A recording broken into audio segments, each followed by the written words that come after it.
What's up, guys? Welcome to Javelins for Hire, Nerds Gone Rogue's Anthem podcast.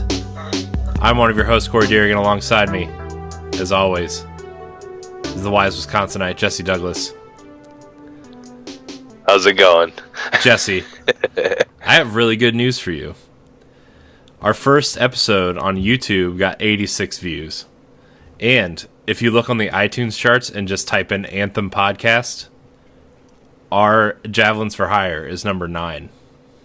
Nice. Yeah. And that includes everything with the word anthem in it. Like, there's a lot of there's a lot of Jesus podcasts. Yeah. So with the word anthem in it. So there is an Anthem podcast ahead of us called Anthem Universe. I'm gonna have to see what these guys are all about. But overall, Jesse, I feel like we've had a pretty successful first episode. So I'm proud of us. And I mean, I feel like it's just something that as the game comes out and people get more hyped about it, it's gonna only grow. Yeah. So. Yeah. And after playing the Division earlier this week, and last night we recorded some stuff for Pod and Play later this year, and playing the Division and Destiny, a little bit of Destiny this week, and just some other live games, Fortnite on Switch. Like, there's a lot that I could see. Like, there's parts of all of those games, even Forza Horizon 4, like things that I really want to see in Anthem. Like, I would really like to see Anthem kind of go all in on the cosmetic stuff for your Javelins, and you have the freedom of Forza Horizon 4 just to decorate your Javelins however you want. Yeah. How many Iron Man suits are you going to see, Yeah. Oh, yeah. Man. Yeah, that would be cool. Oh man, I'm so excited for Anthem. Like, the past week, I've been doing a lot of research for the upcoming shows. Like, today we're going to talk a little bit about the Legion of Dawn and just the different Javelins in general. Just to have a topic of the show. But I've been watching Anthem videos. I've been all over Anthem the last couple days, and it's just been like, there's a lot to digest, man. It's like, it's almost like the first time you read Destiny lore and you're like, what is happening? Oh, it's awesome. I went out, I found the special edition art book for Anthem. I found the strategy guide, which I know will be outdated in about 5 minutes by the time it gets here. But and there's a prequel comic series coming out. Oh man, there's so much Anthem stuff coming out. So nice. If you subscribe to Javelins for Hire, the YouTube channel, or go to ngrradio.com and follow the website and our postings and stuff, there's going to be a lot of Anthem content coming up. So, but I want to congratulate you on a great first episode, Jesse. But I'm excited. Woo! Yeah, I've got the same, like, it seems the same as kind of like when Titanfall was kind of first announced. There was like a lot of people, a bunch of people like me and that was just super excited for that game. And then once it like started coming out and like there was more hype about it, and then it just became this big thing. And then eventually, with the second one, it being multi-platform, even more people were able to get into it that didn't really have an Xbox One to play the first one. And, it's kind of like in that same, I'm kind of hoping it goes that same way where it just, once more people see it and get a chance to, play it and get in that world, that they just, it just blows up, and becomes a big hit because, regardless of what you want to say about EA, they kind of need this, to be honest. They need EA it to do well. EA needs a win outside sports and let's not forget about BioWare. They need this too. Like, they deserve it. as well, because I mean, you know, like a lot of the issues that happened with the last Mass Effect weren't exactly completely in their control. So yeah, I mean, there's for those who don't really know what happened to the last Mass Effect, and I know people want to get on them for facial animations and just, you know, kind of feeling like the game wasn't done when it came out. The game started, you know, that game started out. I think that game was in development for like 4.5 years, but the last 18 months they had to move everything from Unreal Engine to Frostbite, and that's like that's a huge task. You know, that game was that game was originally supposed to have No Man's Sky style exploration to it, where like the planets in the Andromeda Galaxy were going to be like not procedurally generated, but like they were going to have a procedurally generated calculations for the game. Like the planets would all be set and have like, you know, set things on them, but you could go in, you could like explore the planet, you could like research the animals and stuff similar to No Man's Sky. You could mine the resources and take them back to build up your kind of colony thing. And they had to scrap all that because they had to move everything from one engine to another. And let's be honest, Frostbite's not really the easiest tool to use when you're transferring stuff over, you know? Yeah, especially because I mean, you know, like Frostbite is a good engine, but it just seems like it's a very difficult one to learn like really well, and like the developers who are very well, you know, versed in it and how it works, you know, seem to do you know, make some really good games with it, but yeah, it just seems like it's I don't know, like I don't really know per se, you know, like because I've never actually worked with it, but it just seems like it's a very complex. Well, the thing is, engine. The thing is like it's very good at doing one specific thing, which is Battlefield, right? That's what Frostbite was built for, and like, you know, even this year with sports games and stuff, like we've still seen, because Madden and FIFA and NBA Live and NHL, all of EA sports games run on Frostbite now. And like, you know how many gripes I've had about Madden the last couple months, you know, just trying to play it. And like, you know, FIFA's huge, and I know people are mad at the Switch version of FIFA because it doesn't have all the features, which, you know, they have a right to be mad because it's missing features. But that custom built engine runs like a dream. You know, you can like, you know, Frostbite doesn't really translate well, and they're getting to a point where it's starting to translate well to sports games and third person shooters and stuff like that.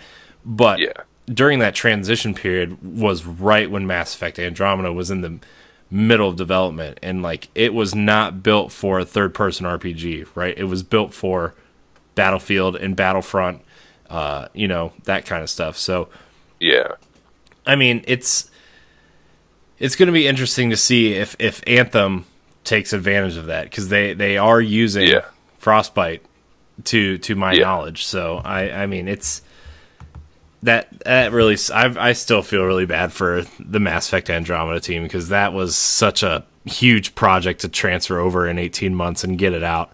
You know, that game probably should have been delayed at least 12 months. And like what I played of it, and like it's part of my NX challenge for Palblock and Arsenal X, right? Like it's part of that. And like from what I've played since it's been patched, it's like it's just a Mass Effect game, right? It's just a Mass Effect game, which is fine with me. I love Mass Effect, but like I just hope that, you know, A, BioWare learned how to use the engine, and B, EA actually gave them some people from DICE who you know, developed the engine, show them how to use it. Because it's tough. I would imagine that they've probably learned quite a bit now, and you know, moving into this game. And you know, and I think maybe part of them making a new game was so they could build it around the system, you know, and Anthem would give them a try to, you know, a shot at really using the abilities of that engine, that it offers, and trying to make a new experience on top of it. So yeah, I guess we'll see it. Like, I mean, what I've seen is people playing and stuff online is only a small clip of what what the full game will be like, but so far from what we've seen and stuff, it seems to be pretty decent, and like they've using the engine pretty well. So yeah, and there's gameplay footage out there, and people have played it, and it seems to be running like a dream. At least at least on consoles, it looks like it's probably running at 30 frames a second. It looks smooth, like it looks like it can handle what it's trying to do. I trust Casey Hudson and the team at BioWare to really, they've been working on Anthem since Mass Effect 3 ended. That's this team. The Mass Effect Andromeda team was part of the Dragon Age team, and part of when they added that second studio to BioWare, that was kind of like a mismix of just people from all over. So but yeah, I'm really excited to see how this game runs. I know the demo is coming out in 2 weeks ish. It's the last week of January, I think, right? Okay. Yeah, I believe so, because I think it was like last week that we thought it was like 3 weeks away or so. Yeah, I'm gonna look it up real quick. But Anthem release date. Yeah, and I'm hoping like once that comes out, I'm hoping that's gonna be. I guess we don't know for sure if that's gonna be something that's like you have to sign up for, or if it's gonna just be an open beta that everyone's gonna be able to. Looks like the demo's gonna be available February 1st. The demo is a demo. It's not a technical test. BioWare has given an update with the demo for Anthem. It will be giving more specific timeframes for fans and when to expect to play it. There are 2 release dates for the demo: the VIP players, and then the open demo soon after. The VIP demo will run from January 25th to 27th. And be available to those who pre-order Anthem or an EA Access or Origin Access subscriber. Oh, okay. Nice. Those who participate, I'll be playing that. Those who participate will get an exclusive VIP in-game item. The open demo will run from February 1st to the 3rd on all 3 platforms, and will be open to all players. So we're going to have 2 big, decent chunks of time to play this game. Yeah. Because I have EA Access, so I'll be getting that. I'll be playing it early. Yeah, I mean, I'm gonna. The next time I have some funds, this is the next game I'm purchasing this year, right? I mean, I mean, we're getting Crackdown through Game Pass. Don't really need to purchase it. I know you are kind of interested in Metro. I'm not really interested in it. Resident Evil 2. I'm not a horror game guy. I'm interested to watch you stream it. And you and Ed talk about it while he tells you Resident Evil 4 is the greatest game ever, and you trash it. Oh my gosh, that's so funny. Every time you guys talk about it, I'm just like, this is the best conversation of all time. But the Anthem's like the first major game I'm super excited for. If it's not coming to Switch, since we kind of run the Nintendo channel also, like if it's not coming to Switch, I'm gonna be very picky on what games I purchase this year. And right now it's just Anthem and Gears 5 and The Division. Now. And probably whatever Destiny expansion comes out in the fall. Yeah. And that's kind of it. I'm not interested in Days Gone for PlayStation. I'm not interested in The Last of Us. I'm not interested in Death Stranding, which some stuff on the PlayStation blog seems to be telling everybody it's coming out this year. But the only game I'm really interested in on PlayStation right now is Ghost of Tsushima, and maybe the Crash Team Racing. But I think that's coming to Switch, so I'll probably just get it there. But yeah, I want to play Shadows Die Twice. Like that's the one that really caught my eye for the like samurai type games that are coming out. And then there's Neo 2 that's coming out. yeah, Neo 2 looks cool, but I didn't play the that first actually one. looks fun. I'm waiting because I know when the second game comes out, the first one's going to go on sale. Yeah. And so maybe I'll get the first one when the second one comes out. But, you know, I have a very curated list this year, you know, for Xbox and PlayStation stuff. And Anthem and The Division and Destiny, spoilers, we have channels for all three of those games, are the games that I will be purchasing this year. So, Yeah. man, The Division 2 looks good too, man. I've been prepping some stuff for Dark Zone Junkies tomorrow. And, like, man, that game looks good. That game, yeah, like, I'm just so ready to get back into a new world and all the new changes and just to see what they all do with that. Yeah. But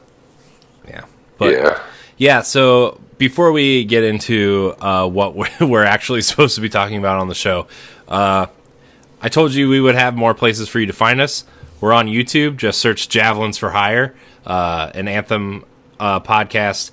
You can search for that on YouTube. We're trying to get that URL, so if you would subscribe, even if you're just an audio listener, greatly appreciated. You can email the show at javelinsforhire@gmail.com, and you can find us on Twitter at javelinsforhire. You can find us on all those places, and of course on ngrradio.com.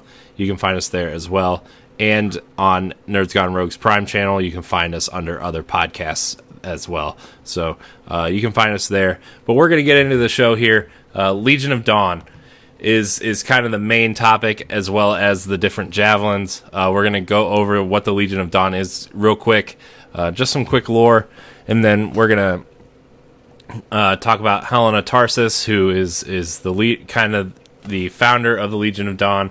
We're going to talk about Arden Vesa, who created the first javelin.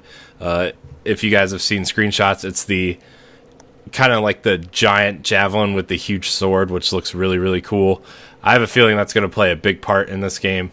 I feel like we're going to either be driving it or fighting it, or it has some sort of like Russian nesting doll situation where like the human climbs into the one javelin and then that javelin climbs into another javelin type thing.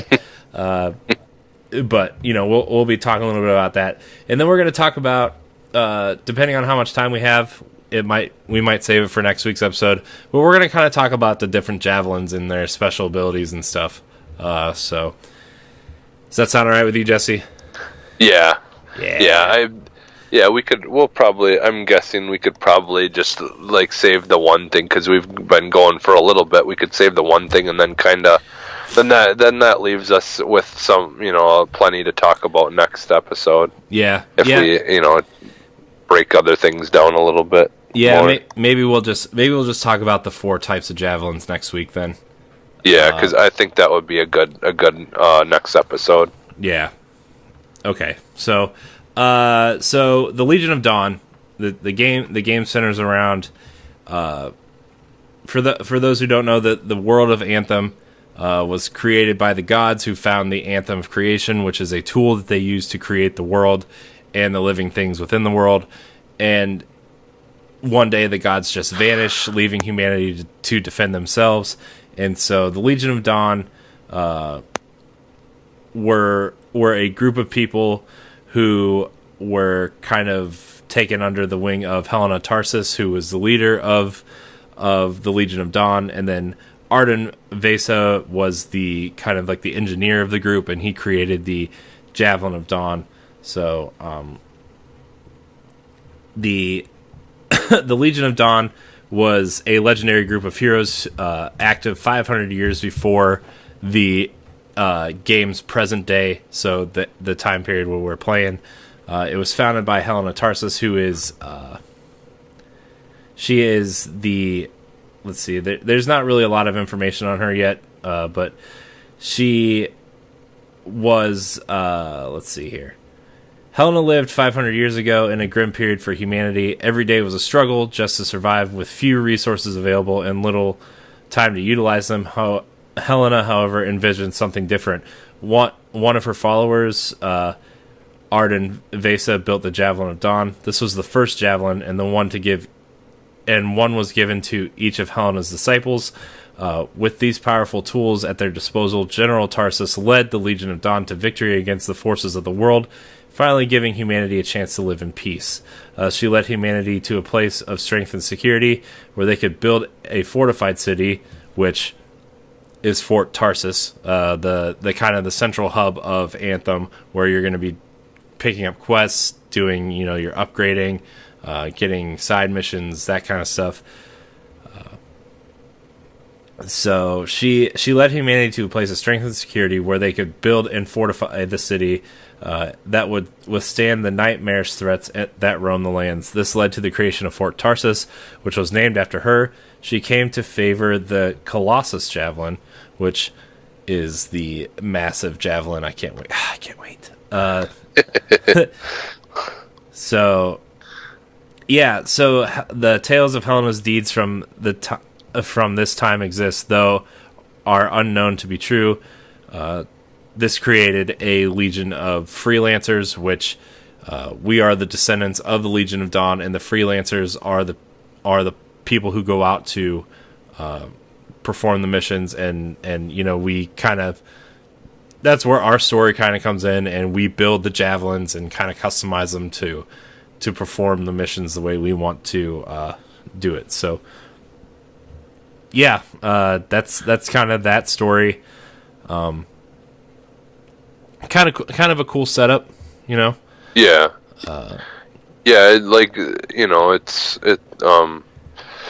It just makes you you talked about them coming out with comic books and stuff like that, and I hope that they really do just go all in with the lore, and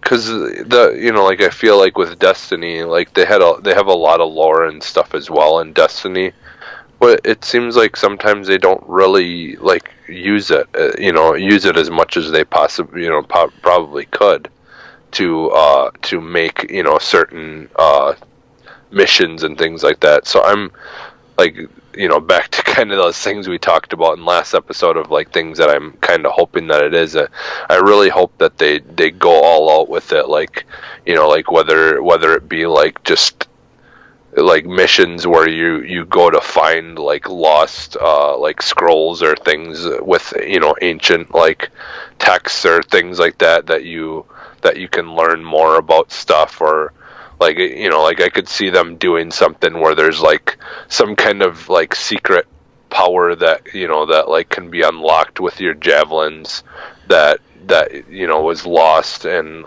you need to get a hold of or something to help pull back ahead of the forces that are in the world, or something something like that. I think that would be kind of cool if they do something go deep with the lore, as you're going through the game, and really dig deep into it, because it's pretty interesting, what we have already, Yeah, and I'm hoping we get more, more stuff. Yeah, one thing I've noticed that this game has been doing better than, I hate to keep bringing up Destiny on this show, but at Destiny's launch, everything was kind of, a mystery, and to most people it still is a mystery. But they didn't really do world setup. They don't really explain why things are happening. The Traveler comes to Earth, and the ghosts come out of the Traveler to revive their guardians to protect humanity. But nobody really knows what the Traveler is. Nobody knows where it came from. It's there's theories, and I'm in the lore that I'm sure there's things that say, hey, this is where the Traveler came from, whatever. But it doesn't do a great job of setting it up. You're just assuming this role, and it's refreshing to see a game set up like this. And to let you know where you came from and why, and and how, and all those answers that people who want, that want to be more hardcore about a story, and I'm not afraid of there being a lack of that kind of stuff, because like if there's one thing that we've learned from the Mass Effect games, it's that they're really good at like trying to pay attention to detail, and look at the Mass Effect games. They like go right down to like facial expressions and all different kinds of things that they've tried playing around with in the game and stuff like that.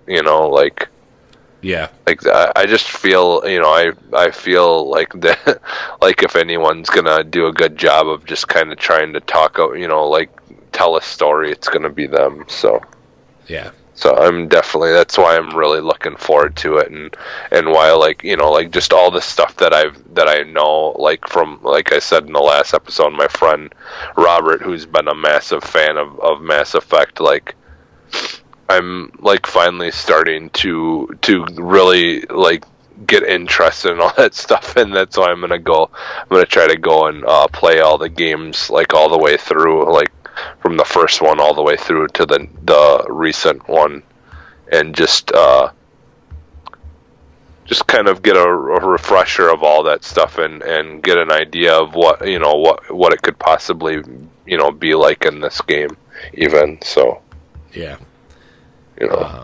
Yeah, I mean,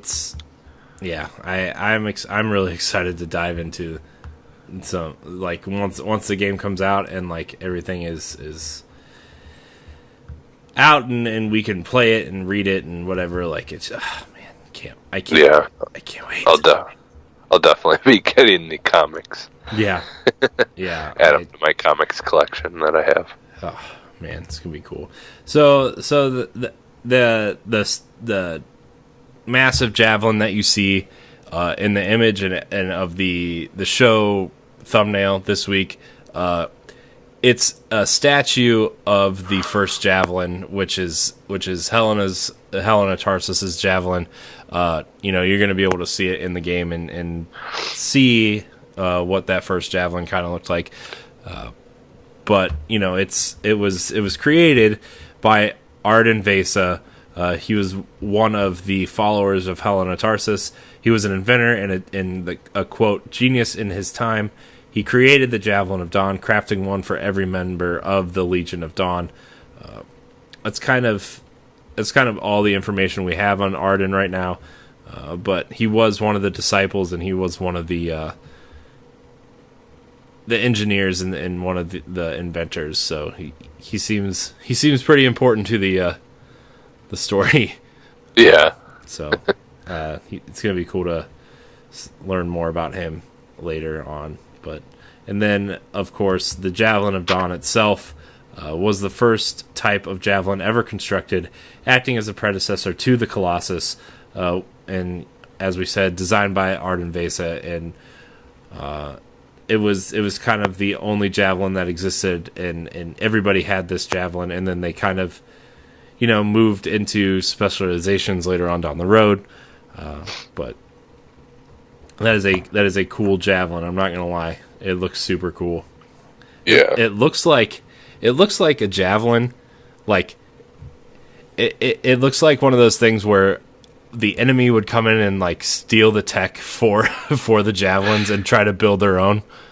That's what it looks like. It's like an Iron Man 1 when Tony builds the Iron Man suit, like the first one, and then he builds like a refined version, and then what Jeff Bridges' character like builds his own, and it's like 10 times the size. Yeah, because he can't figure it out. Tried to reverse engineer it or whatever. Yeah, he tried to anyways. Just little details like that are kind of cool, because you think like, okay, well, if if you're just using the resources that you have to try to build something that you've never built before, like you start off with this thing that just doesn't look pretty, and then over time you figure things out, and you get smaller parts and really compact it a little bit to make it look nicer and stuff. Yeah. Because I mean, not like you got the other javelins that are bigger, but they're built that way because they're supposed to be tank, like a tank character that can, take heavy damage and like in most games you got something that's can take more damage and deal more damage, but it's slower or whatever. But yeah. There's going to be a lot to kind of dissect as we move through the lore and the characters and stuff. There's a lot of people that you're going to meet as support characters. I just kind of want to run through this while we're on characters, by the way, because there's not really a lot of lore stuff out yet about those other characters, but ones you're going to meet during your adventure. They're called Cyphers. They are radio operators who keep you informed as you're flying around in your suits. They're kind of narrating your mission, kind of like it's kind of almost like the ghosts in Destiny, where they're kind of like the side character talking in your ear, but they don't really aid you. But so there's Haluk, Faye, and Owen. They are the three Cyphers. Owen is I'm just going to read the descriptions off the website here. Owen is a happy-go-lucky, ambitious guy.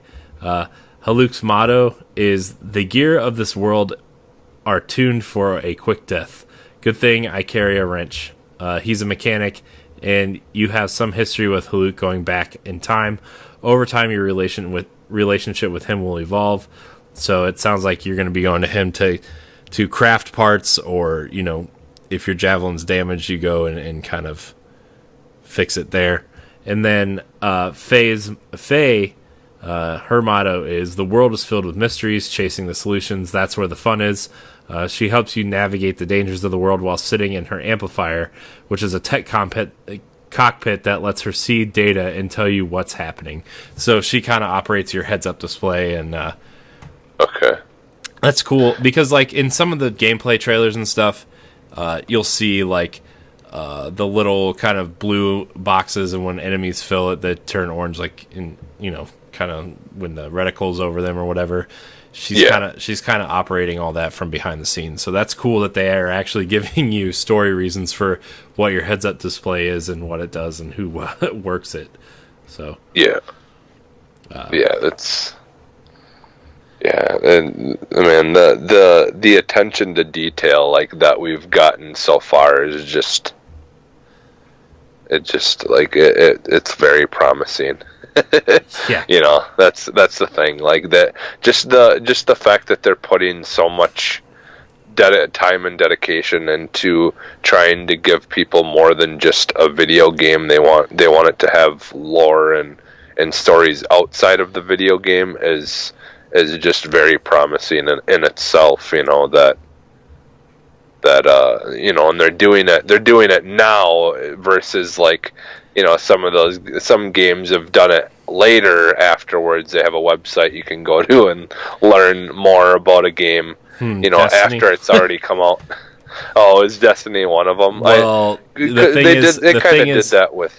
thing is with Destiny is like you had like as you played the game, you unlocked. This is just Destiny 1. The Grimoire cards. You unlock Grimoire cards. But you couldn't read them in the game. You had to go to Bungie.net. You had to link your Xbox Live or PlayStation Network account to your Bungie.net thing.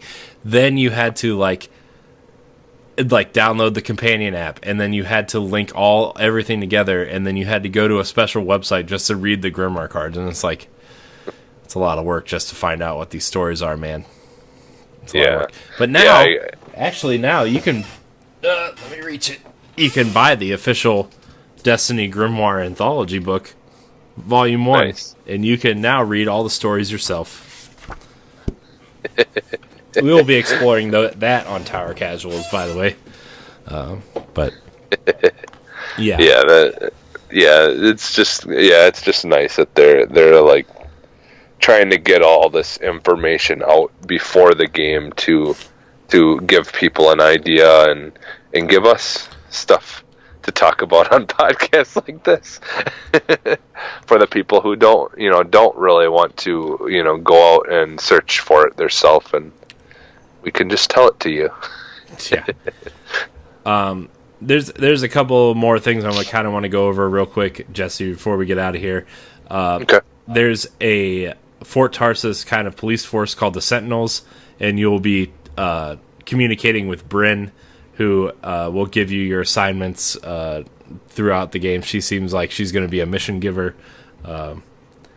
She's one of the spies in a special group called the Corbus.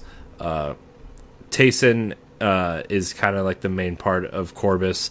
Corbus is a spy agency that often comes up with assignments also, such as finding lost agents and kind of finding people who are lost out in the world. They're not working with you, though. They're kind of like a separate group other than the Sentinels, and they kind of use you when they need you to fill their own agenda. Yeah, they're kind of their own little. They do what they want? Yeah, pretty much. One thing that BioWare wants you to know is that they will let you lead the story. You can work with each group as you please, and you'll kind of gain reputation with each group as you progress through their storylines. Okay. It seems like there's multiple outlets to gain experience and stuff. But the last thing I want to get into before we get out of here, the enemy faction. We were talking about how there's the Javelin of Dawn kind of looks like if they stole the technology. Well, there's the enemy faction, the splinter group called the Dominion.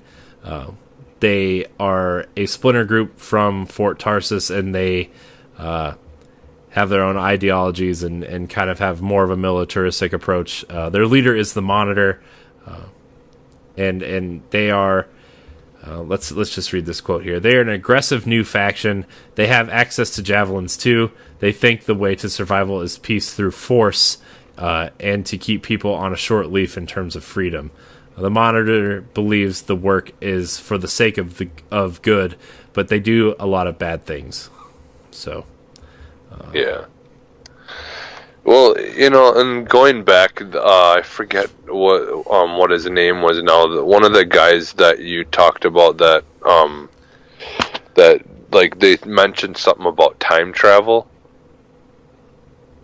Like one of the guys, like the guy that fixes your outfit or fixes the javelins and stuff. Didn't they say something about him, like having experience with time travel or something? Let me see. I don't see that on this page, but okay. I could have sworn. I feel like we talked. I feel like I saw that somewhere while I was watching stuff, but I didn't really write it down. I didn't really write anything down, to be honest with you. But yeah, I mean, I feel like there is some sort of time mechanic. Or not mechanic, but like time. There's something to do with time, like jumping through time. Yeah. Crap. I feel bad bringing it up because Oh no. Okay, so he's just a person that you have a history back going back in time, like. You've been friends. That's okay. I heard it wrong. I heard. You've been friends over time. Okay. But I still feel like when I was watching one of the live streams, there's a time mechanic or something. I think it has something to do with one of the javelins, though. Okay. Not the storm, the other one. Okay. But yeah, that's very possible, like a time manipulation type thing, like just a minor or whatever. But yeah, I guess we'll see. But I don't know. Like I was just like my mind was starting to like wander into like thinking about like like if we actually get like to go back into the future of like when things were first starting at some point would be kind of cool. Yeah. I mean it's not a big deal if we don't, but it just like my mind is just starting to wander about all the possibilities of this game. Yeah. Yeah. It just does that to me. There's so much of this game that, like, there's so much information here, yet there's so many mysteries, and it's like, I like that it's giving us these little story beats, but there's still mystery out there instead of, you know, trying to guess, oh, well, this character is mentioned in the fiction, but I don't know who this character is, and I don't know if they have anything to do with the story or not. You know, that kind of thing. Man, I can't wait for Anthem, dude. I can't wait. Man, I was watching the I had subscribed to the Anthem YouTube channel recently, and I was watching some of the live streams and past gameplay videos and stuff, and they were taking on this stronghold, and like they were doing all sorts of cool combos. Like there's 4 of them, and they were throwing guys up in the air with one guy kind of freezing the people in the air while somebody else was kind of blasting them with a giant kind of heavy weapon with one of the Colossus javelins. Oh my gosh, it was so cool. Yeah.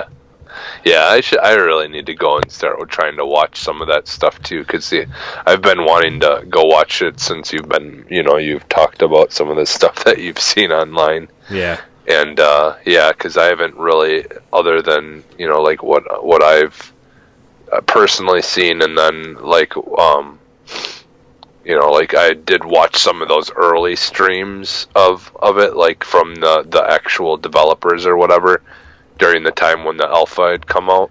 Yeah. But I haven't really seen any of the like other javelins in play. Like I've only seen the one that you started off with in the alpha. So. Yeah. Yeah, I mean, I think everybody starts out with the Ranger Javelin, and then you just kind of move into whichever ones. I really personally like, next week we're going to get into the Javelins more. We kind of want to keep this show shorter than an hour, but the Javelin I think I'm most interested in using is the Colossus. Just because they can use heavy weapons, they've got some really cool kind of demolition style side weapons. Like I think the Colossus is going to be really cool. Yeah, I'm definitely looking forward to seeing all the the uniqueness of each individual javelin, like as far as how they control and how they feel and things like that. So yeah, What is the one thing, before we get out of here, one thing you hope this game does well?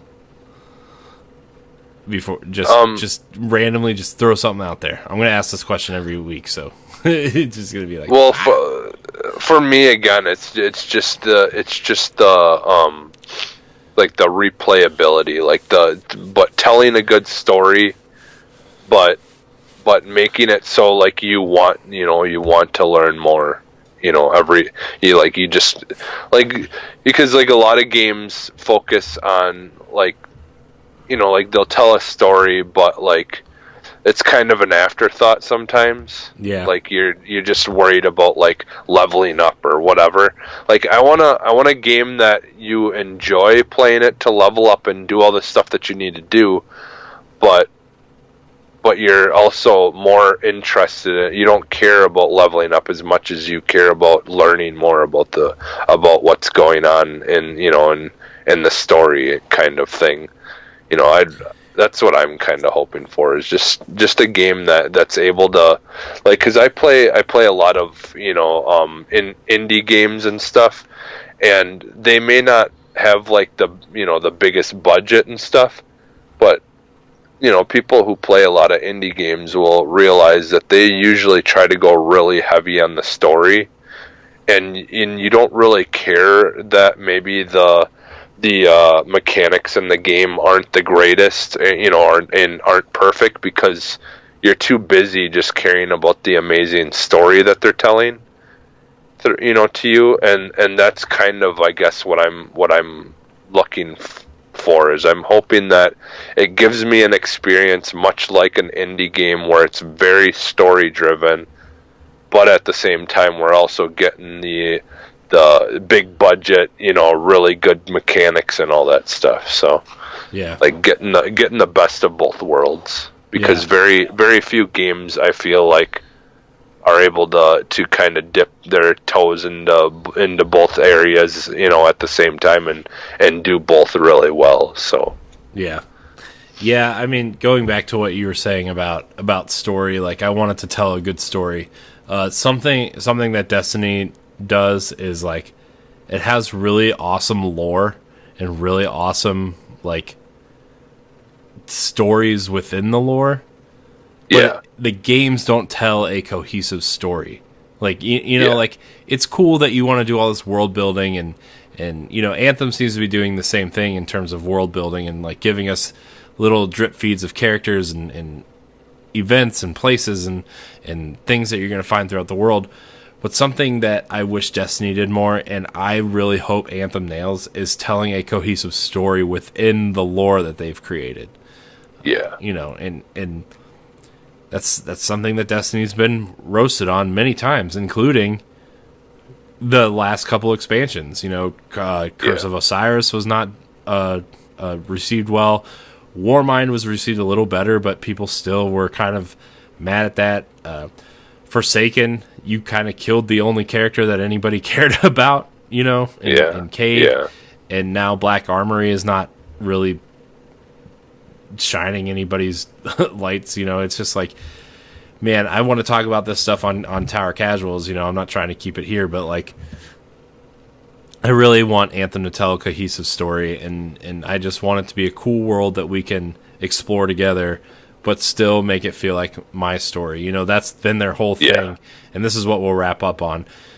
It says, they've always said, our world, your story. That's been their motto since they started promoting this game, and I really hope that comes true. I want to feel like that I'm playing a BioWare game. I'm playing a cool story and making a cool looking character and doing all these things, but I can go out with my friends and feel like, we're tackling this together, and then go back to Fort Tarsus and be like, oh yeah, this is what I did. I can talk to these characters kind of, if they have like loyalty style missions like Mass Effect 2 or those kinds of things. Like, I want those kinds of things, and I hope the factions have cool rewards for you if you do them. Like, hey, if you go with this one faction, you get really cool armor that maybe one is more effective offensively, while one provides better defense. Or different events,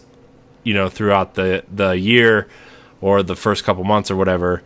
If you do those, you get cool armor that has different perks on it that allow you to do different things. Maybe your Javelin suit cools down slower so you can be in the air longer, or you can fly faster, or you know what I mean? Like, there's a bunch of different things that I think they could tie to these factions and tell a cool story for you while still telling a world building story. So, and I think one of the things too that I'm kind of hoping is like I wouldn't mind seeing a little, like not a lot of it, but I wouldn't mind seeing a little of that, like, I don't know, maybe compare it a little bit to like what the what is it, Red Dead Redemption is kind of doing, where there's like there's consequences to certain things, and it can affect your path that you end up taking. Like, things like that. Like when they say our world, your story, like I don't know why, but for some reason I just think of, something like that. Like, I wonder if there's going to be if you miss out on certain opportunities, it could change, change the way your story, like the direction it goes, or how you get from one point to the next. Something like that. That would be kind of neat if they, obviously they don't want to do too much of it, because then you end up having to have multiple stories, and then that can get, that can be like an issue when you're trying to tell a cohesive story, if you're leaving too many open ends. But just if they have some form of that, mild stuff like that, that would be kind of neat. Yeah, because the one thing that, I haven't played Red Dead yet, but the one thing, after listening to Giant Bomb's Game of the Year stuff and a bunch of people talking about Red Dead for forever now, one thing it does, like you said, depending on if you play good or bad, something in hour 2 can affect something in hour 80, and you could get a totally different cutscene, you can get totally different characters involved, you could get totally different missions depending on what you did, like you said, I want to see that too. I think that would be really cool if like something I did in the main campaign for when the game launches, like 2 expansions from now, I want that to have an effect on that expansion. Where like maybe the mission is the same, maybe we do the mission together, right? But if you're playing one way and I play another, when we finish that mission, I'm going to get a different cutscene and I'm going to get different armor because I played differently than you. Yeah, like I think that would be really cool. Yeah, and it could also affect how many enemies show up at some given point. Like let's say you were to do something at one point and you did it a little bit more quicker, you were able to eliminate enemies or do it, take care of something fast, and then that allows you all of a sudden less characters come because you weren't quite they weren't quite aware of your being there or something. Things just many minor things like that even would be kind of neat. Yeah. So, that they could, just little things that they can do. Yeah. Yeah, that's the thing that I've been liking about this game is just what they've given us. They kind of like you said earlier, they give us some good information, but they're not giving us too much, or there's still a lot to be excited for and to think about and daydream about. So yeah, it's. And I also want the characters to treat you differently when you move throughout the world. Or not when you move throughout the world, but when you do a mission differently than what they expect. If there's a mission where you have to save hostages, but there's different rewards if you murder the hostages. I want the characters to treat you differently when you go back. And maybe at the end of the campaign, you get to choose, hey, I want to stay at Fort Tarsus or I want to go with the Dominion. I want to know if there's going to be that type of choice too. Yeah, where you could either have a falling out or or even just if there's a point where in the story you end up converting some of those people from that to join join back or whatever. It could go both ways actually, if you think about it. Just yeah. So but I mean we've gone a little bit longer again this episode. Like I said, as we start playing the game and finding out other things, the shows are going to get shorter once the game's out and there's news and updates and patches and stuff. We do want to keep this show around 30 to 45 minutes long, but as we're diving into lore stuff and anticipating this game, it's going to be a little bit longer because we like to talk about this game and other games, and it's what we do. Yeah. So, but I want to thank everybody for listening and joining us for Javelins for Hire episode 2. Remember, you can find us on Twitter at Javelins for Hire. You can also follow Nerds Gone Rogue at Nerds Gone Rogue. Check out all of our content and podcasts on ngrradio.com. If you have a question or a comment or something, either leave it below the video or email us at javelinsforhire@gmail.com. We'll be more than happy to answer your questions on the show. But this is gonna be, man, I can't wait for that demo. I can't wait to do Let's Plays. I can't wait to stream it. I just can't wait for all of it. So you can find Jesse on Twitter at PhantomMaggotAX. You can find me on Twitter at CoreyNHD86. I think that's it. So thank you guys so much for watching, and until next time, we love you. Bye.